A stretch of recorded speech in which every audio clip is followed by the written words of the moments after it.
L'Assemblée nationale a procédé à 13 jours de la clôture de la session ordinaire de mars 2025 à l'examen le lundi 2 juin du projet de loi de finances rectificative exercice 2025 porté par le ministre d'État, ministre du Budget Aimé Boji Songara, qu'accompagne la vice-ministre de Finances Onaye Jontele. Cette démarche s'inscrit conformément à l'article 26 de la loi numéro 11/011 du 13 juillet 2011 relative aux finances publiques qui stipule que seule une loi rectificative peut en cours d'année modifier certaines dispositions de la loi de finances de l'année. Avant l'entame de l'examen de ce projet de loi qui apporte de l'éclairage sur les modifications du budget en cours, le speaker de la Chambre basse du Parlement, le professeur Vital Kamerhe, a invité les élus à un examen sérieux de ce projet de loi au vu du contexte dans lequel il est exécuté. C'est en votre qualité d'autorité budgétaire que vous êtes invité à examiner la loi des finances rectificative afin de procéder aux meilleurs arbitrages et d'autoriser les nouvelles allocations de ressources vers les postes les plus pertinents en tenant compte des évolutions récentes de notre environnement. En effet, le contexte étant très marqué par la montée en puissance de l'insécurité dans la partie orientale du pays, le ministre d'État, Aimé Boji, a présenté à la représentation nationale les amendements qu'ont subi la loi de finances en cours d'exercice.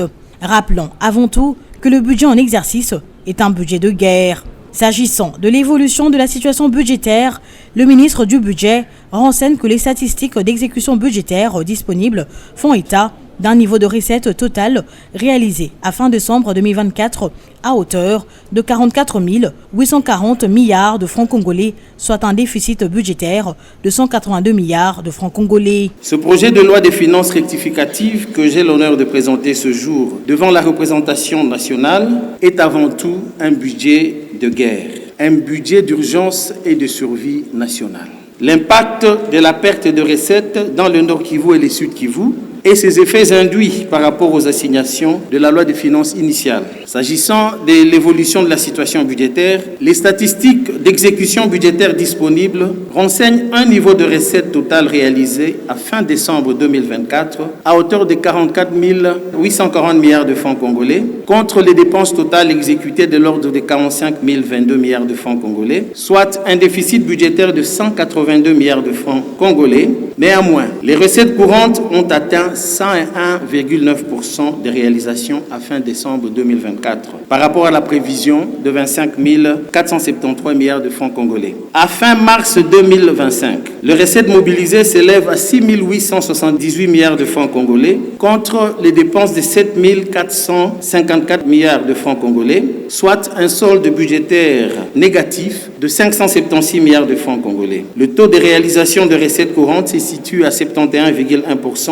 par rapport à la prévision linéaire de 8 054 milliards de francs congolais. Cependant, les recettes courantes ont atteint 101,9% de réalisation à fin décembre 2024 par rapport à la prévision de 25 473 milliards de francs congolais. Sur décision de la plénière souveraine, le débat se fera en commission économique, financière et de contrôle budgétaire. Tout député désireux d'apporter une amélioration à ce projet de loi peut le faire par amendement ou en participant au débat en commission, conformément à l'article 46, alinéa 3 du règlement intérieur de l'Assemblée nationale. La réduction des trains de vie était parmi les voies et moyens pour essayer un tant soit peu de préserver les équilibres entre les ambitions du gouvernement dans les investissements, mais aussi de maintenir aussi le social et les actions priorité du président dans le cadre de la santé, gratuité de la maternité, de l'éducation, gratuité de l'enseignement. Ici, nous sommes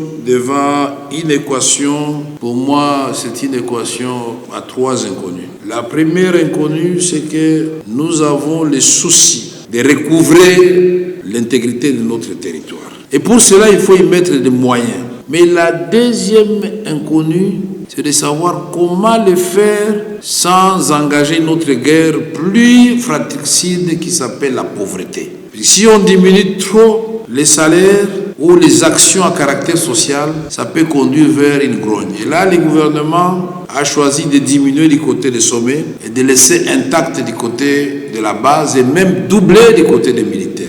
La troisième inconnue, comment dans cet environnement morose, délétère, nous pouvons en même temps avoir les ambitions de poser des actions durables, c'est-à-dire les investissements. C'est la gymnastique à laquelle s'est livré le gouvernement en nous présentant ce papier. Option prise dans le but de préserver le secret de la défense contenu dans ce projet de loi.